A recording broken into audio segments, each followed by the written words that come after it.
Welcome back. As if growing up in a foster home isn't tough enough, there are about 14,000 kids in foster care in Florida. Studies show when they age out of the system, 40% wind up homeless. Nearly 60% of young men who age out wind up in jail. Joining us for more is ABC 7 reporter Dwayne Lindo, who just did that incredible story, and Shauna Mikado's own story of homelessness and her journey from the streets to an undergrad and master's degree in social work from USF Sarasota Manatee made national headlines, and she currently works for Pathways Human Services. Thank you both for joining us. And Dwayne, the numbers that I just cited really tell the story in terms of your story and that young man who, if not for the love and dedication of a family who adopted him, might be one of those statistics that we refer to. Yeah, and look, I got to tell you, Taylor Going is his name. You saw it in the piece. This kid right now is in high school, a junior in high school. He is the highest ranking cadet in ROTC at Gibbs High School in St. Pete. He's on the baseball team. He's the kicker on the football team. Last year, he was on the soccer team. And this year, he's the captain of the high school fitness team. So rest assured that if he was in the system now, and he even admitted to this, that all these things that he's doing now, he wouldn't have been doing if he was still in the foster care system. Shauna, you were telling me before the show, the key or the hole in our system is before these young people are in high school, it goes to middle school. That's true. We need to address those trauma issues. These children came out of traumatic situations, and they go into the foster care system where it's still traumatic. And the foster homes they have too many children in there. The children's needs are getting addressed as best as they can because we have phenomenal foster homes here in our counties, but they're doing the best they can, and they're overcrowded, and we're not dealing with those traumatic issues, and we're not dealing with the trauma in the brain. These children come out of the foster care system feeling like they're damaged. What do they do with that? Instead of realizing that this happened to them, and they're not educated about what has happened to them so that they can repair it. They need to understand it. I think that's the key part, because point of personal privilege here, my parents took in a foster child who, when I was a young kid, and I looked at the other child as a brother, but in many ways the damage was done by the trauma that they experienced, and it's very hard for these children to overcome it. And even a little self-disclosure, when I have my own moments where I have anxieties, I think, okay, this is from traumas that I've had, and I need to take a look at that. And that's only because I have knowledge of what has happened to me and what is going on in my brain. And for people who don't know, you were homeless. That's when the stories were written about you and your incredible educational journey, but you were also a foster child yourself. I have that background, yes. Okay. We are just getting started with this conversation. It's an important one. We'll have much more on kids aging out of foster care right after we check First Alert Weather. Stay with us. Welcome back. We are talking about the obstacles and challenges for foster kids when they age out of the system. And joining us for more is ABC 7 reporter Dwayne Lindo, who just did that incredible story, and Shauna Mikado, whose own story of homelessness and her journey from the streets to an undergrad and master's degree in social work from USF Sarasota Manatee made national headlines, and she currently works for Pathways Human Services. Shauna, let me start with you. In terms of what is the average age of a child put into the foster care system? 8 to 12 years old. A parent has 12 months to complete a case plan. If the parent doesn't, then that child goes up for adoption. So if you take a 12-year-old, at 13 they start out for adoption. That's very difficult to place a 13-year-old for adoption. Average amount of time for an adoption? About 2 years. So now you're looking at a teenager. People don't want to adopt teenagers. They want to adopt babies, 2-year-olds, 4-year-olds. It's very difficult. Dwayne, you were saying that during the break, the longer the child stays in foster care, the less likely it is that they will eventually be adopted. Wherein lies the problem. If you have a kid in the system that's been there for so many amount of years, they're less likely to basically be adopted because, again, piggybacking on what Shauna said, it's unfortunate, but not a lot of folks want to adopt teenagers. They want someone young. Shauna, while children are in foster care and they are in the system and in essence wards of the state, Does this state provide the mental health services for them to deal with, as you said before, the trauma that they incurred before they got there? The mental health services do not focus on trauma. Many of the teens are put into group homes because the foster homes are overcrowded or they cannot deal with the mental health issues of the teens, which really the mental health issues are trauma issues. And so they're put into these group homes where, again, we're just making the trauma issues even worse because the attachment issues get worse. So no, we're not dealing with the mental health issues. We're just progressing them. I guess the question would be is why not? I mean, where has the budget been for foster care services? Has it been stable? Has it gone up as the population of foster kids has increased? I would say it's been cut in the terms of Medicaid funding. So Medicaid billing per session has been cut. The amount of sessions you can have per week has been cut. And a lot of trauma work is done within context of families. If a child isn't in a family, can't bill that. Medicaid doesn't pay for, per se, family billing, so that doesn't happen. Plus, a lot of our mental health clinicians are not trauma trained.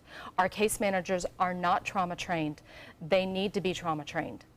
And I have to say, too, which is why this system pretty much encourages mentorship for a lot of these kids because, again, you know, they're not getting the nurturing they need. Basically what Connie Going was mentioning, they don't have any nurturing from families. It's basically what they have to deal with in the system. So the system tries to bring forth this mentoring in order for these kids to try to get a balanced, a nurtured type of lifestyle. Are there enough mentors out there? That's the problem. There isn't.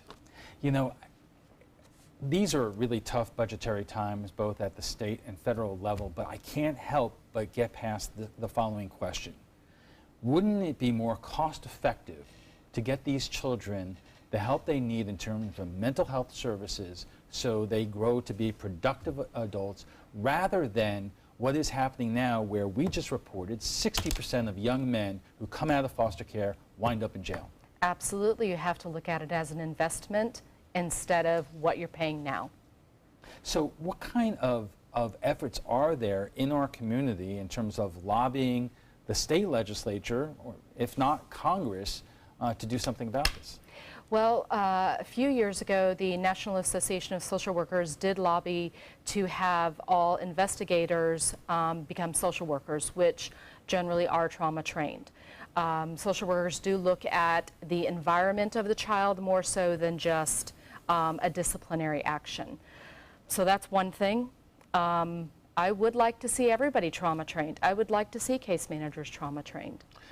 And one thing, Nancy Dietert passed legislation back in 2013. It took effect January of 2014, which gives these young adults aging out at 18 an extended stay to 20 or 21. So they have that option too if they're, and I believe they receive a stipend as well, but Nancy Dietert pushed that into the system, so kids now have an option to extend up to 20 or 21. Right. They do, but the problem is a lot of kids don't want to take that because it's such a constricting and confining system. They want to just get out. They want to just have their freedom. Right. Kids in foster care, correct me if I'm wrong, are entitled to get a college education in Florida. Yes. What percentage of them do? 2%. 2%. 2% of a certain population even takes advantage of the ability they have to get a free college education. Yes. Why is that? Because they don't even graduate high school. They just want their freedom. They just want to get out because it's so confining and so disciplinary, and the trauma and the cortisol in their brain and their brain's just on fire that they just want to run away from it. You were making a point to me earlier that it's good that you have the college education there if a child wants it and can take advantage of it, but we should be doing more in terms of other kinds of education, Yes. practical education, and is that available? There are trades available. We should encourage our foster kids that are aging out to go for more trades, less college, more practical, more obtainable, quicker obtainable. You know, that family that you focus on there, Dwayne, it seems like they've done an incredible job, but it almost seems, unfortunately, it is not the example. It doesn't happen most of the time. It's a miracle what happened to that young man. You know, this Connie Going is an exception from the norm. Okay, so Connie Going, like I mentioned in the piece, she has 4 adopted children. She nurtures these children as much as she can. And these 4 children that were in the foster care system, and like I said, with Taylor, he would have been anybody. I don't know who knows where he would have been at this point if he was still in the foster care system. But you know, with Connie Going being there and being in Taylor's life and her other 3 kids' life, basically changed their life a 180. And the message there should be that, you know, you could go through this terrible trauma and come out the other end just like you did. Absolutely. It is very possible. Absolutely. It takes support. It takes somebody taken by the hand and walking them there. And finally, I ask this about every topic that we take on, is any other state doing it better than we are? No. No. There are agencies doing it better than we are. There are communities doing it better than we are, but there's not a state doing it better than we are, no.